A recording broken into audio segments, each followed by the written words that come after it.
Welcome back to the Global Sports Report here on the Rise News. Now let's get straight into the game as it is right now in London. North London is buzzing with a beehive of activities, and it is Spurs welcoming Manchester United to the Tottenham Hotspur Stadium.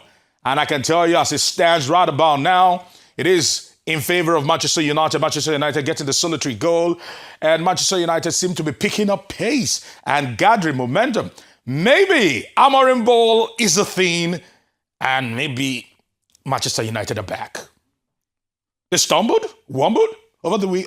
Just last week, a draw after having 3 straight wins. But this time around, that particular set of wins and Ruben Amorim, while people are questioning, and Bryan Mbeumo, coach of the month and player of the month. Big questions are being asked. That did he do enough? Or did others deserve this? If you'd ask me, with what Mikel Arteta is doing right now, imperious, indefatigable, unbreachable, why shouldn't Mikel Arteta be winning it? But votings are done one way or the other, and it's always contentious.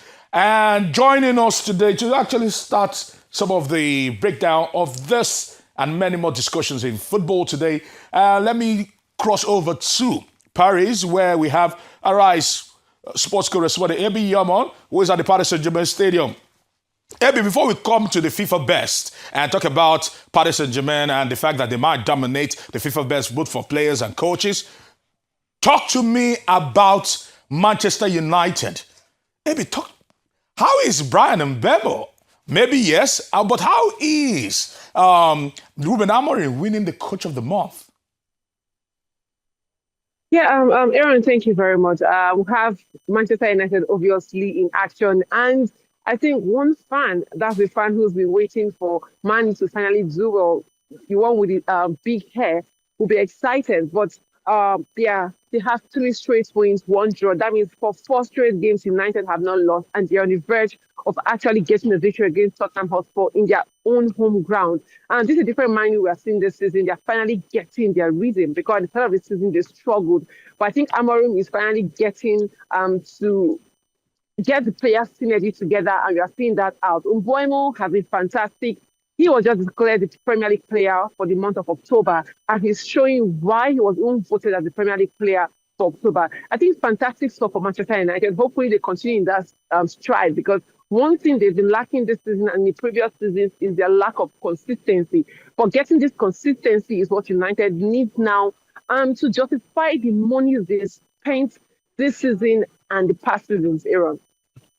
Maybe yes, Bryan Mbeumo might have gotten the goal for Manchester United against Tottenham that is ongoing right now. But my own big question is this: why is Ruben Amorim winning the Coach of the Month when there is a particular Mikel Arteta there who right now has gone several games without conceding a goal, and they've been on a run?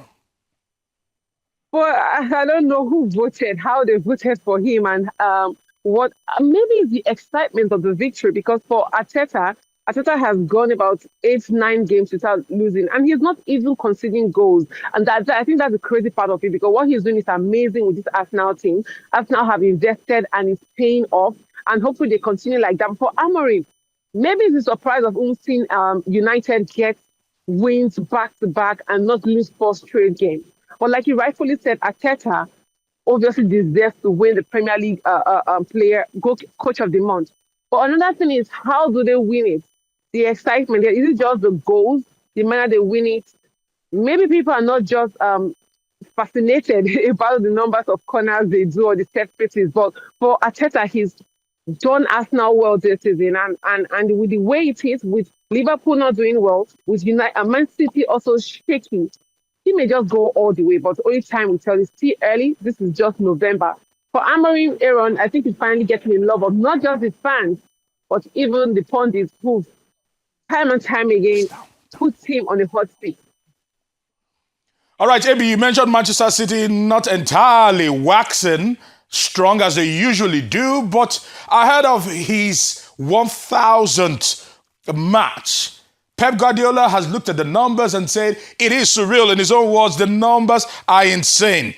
If I start again, I will not reach it. It is too many games because you look at the fact that Pep Guardiola has just been a tour de force when it comes to the number of wins he's been able to garner over the years since beginning as coach of Barcelona back in the day, if I remember, in the 2009-2010 season. And they've just moved from grace to grace, from glory to glory, literally lifting trophy everywhere he's been to. Ebe, talk to me about Pep Guardiola and his time as a coach. Is he candidate for greatest of all time when it comes to coaches based on sheer numbers as we speak right now? Aaron, one thing I know for a fact is that Pep Guardiola is usually, what he's done in football is usually downplayed because so many like to attribute it to just money.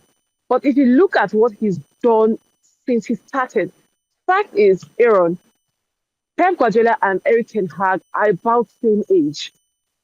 But with their achievements, no one will believe that Pep Guardiola is even younger than Ten Hag. It shows how good he's been, how he's been able to manage players, how he's been able to manage things.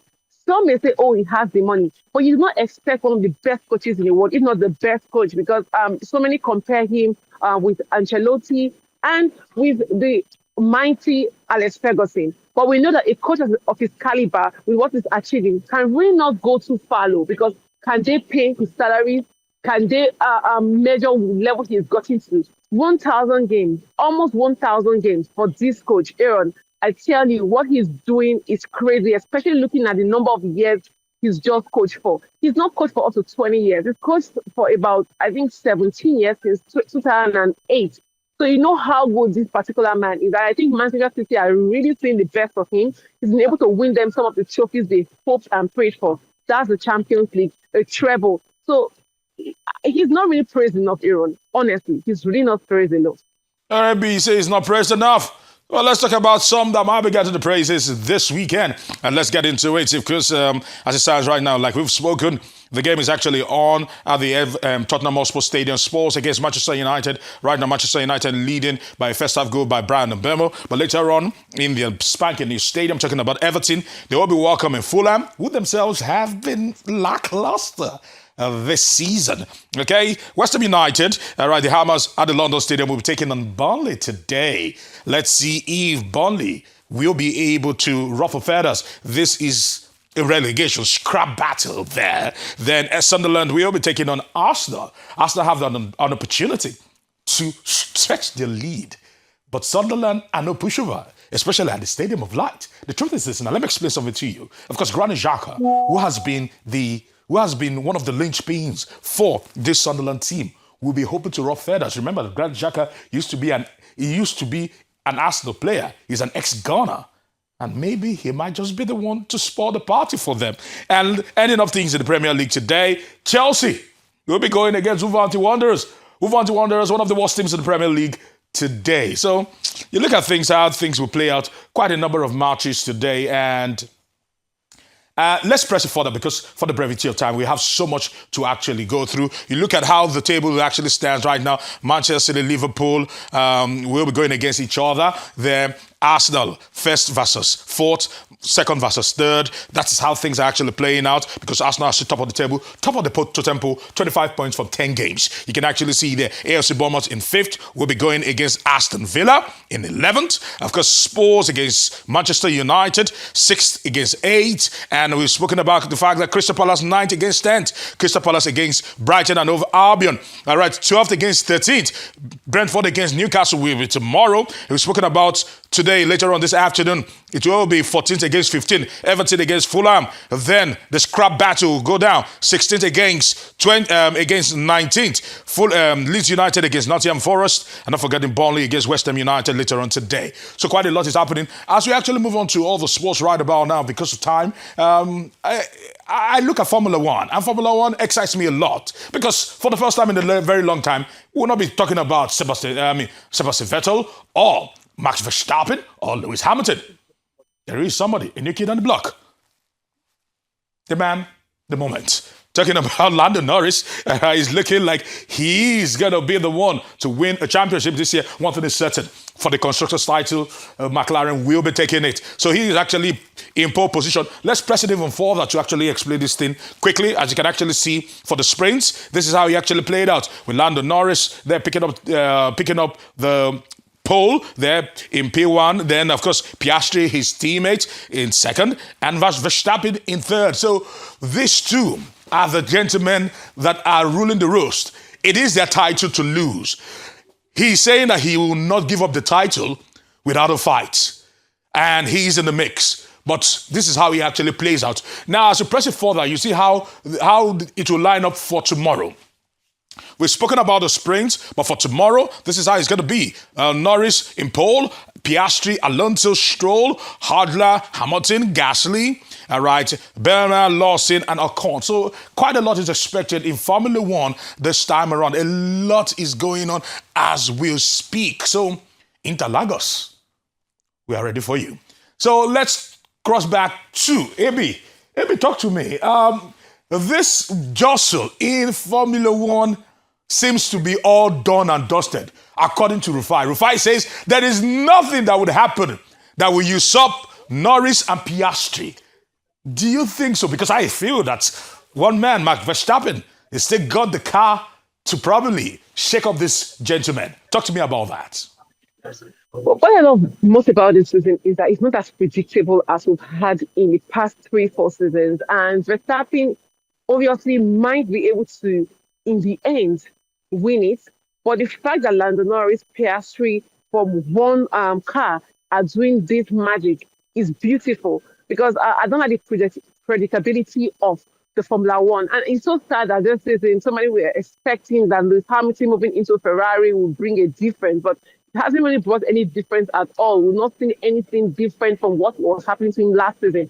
But for Lando Norris, Aaron, I did not expect him to be as good as this season. So I just kudos to both of them for being able to shake up the Formula One season this time out. And hopefully, I want to see a different winner, Aaron, honestly. I want to see a different winner from what we've been seeing in the past few seasons. Before we actually go, you are at the Paris Saint-Germain Stadium. I know it is cold. I want to apologize for keeping you waiting, all right, in the cold. But talk to me, how are the Parisians feeling?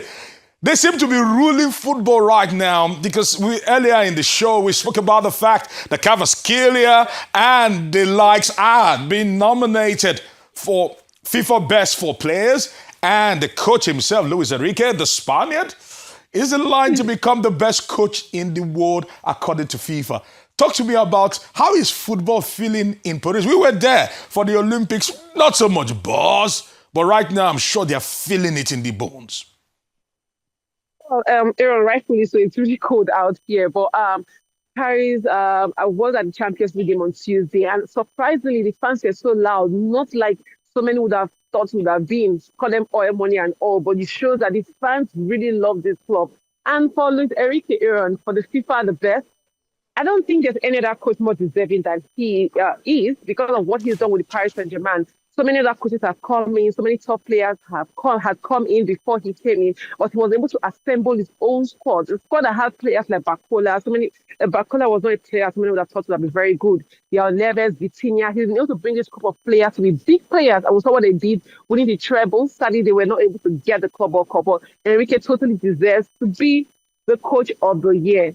No doubt about it. But Aaron, one thing for me for sure is for the FIFA the best, it will be so bad and so sad should Rafinha not be part of that team. Because Rafinha last season was one player who was able to get in goals, equalizers when the team needed him. So for him not even being on the FIFA 11 was shocking. And I hope it doesn't repeat itself for the FIFA the best. Now you know what those that always supported Lionel Messi, or that didn't support Lionel Messi, now feel when people that should have gotten it did not get it. Everyone want to say thank you very much for your time.